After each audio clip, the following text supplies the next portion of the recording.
नमस्कार, आप देख रहे हैं न्यूज़ 18 का डिजिटल प्लेटफॉर्म और मैं हूं आपके साथ शिवानी राज। दक्षिण लेबनान में इजरायली सेना ने रणनीतिक रूप से महत्वपूर्ण ब्यूकोट किले पर कब्जा कर लिया है। इसे पिछले 26 वर्षों में लेबनान के भीतर हुए इजरायल के सबसे गहरी सैन्य घुसपैठ माना जा रहा है।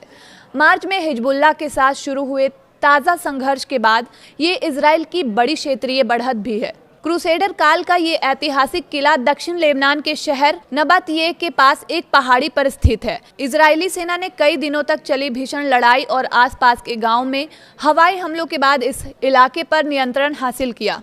इन क्षेत्रों में इजरायली सैनिकों और हिजबुल्लाह लड़ाकों के बीच लगातार संघर्ष हुआ। इजरायली सेना ने कहा कि ब्यूफोर्ट रिज और सुलूकी घाटी क्षेत्र में कुछ दिन पहले अभियान शुरू किया गया था। सेना के अनुसार इस कार्रवाई का उद्देश्य हिजबुल्लाह के बुनियादी ढांचों को नष्ट करना और इजरायली नागरिकों के लिए बताए गए प्रत्यक्ष खतरों को खत्म करना था।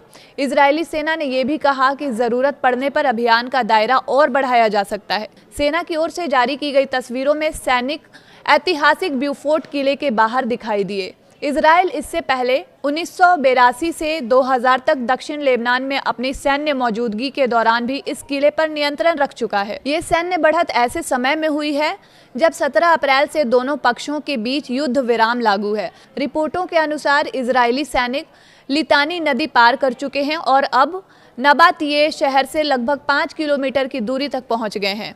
नबातिये दक्षिण लेबनान के सबसे बड़े शहरों में से एक माना जाता है।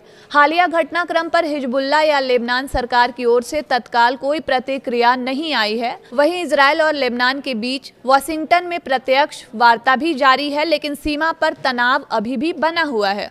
तो इस तरह की तमाम खबरों के लिए आप जुड़े रहिए न्यूज़ 18 के साथ। तब तक के लिए धन्यवाद।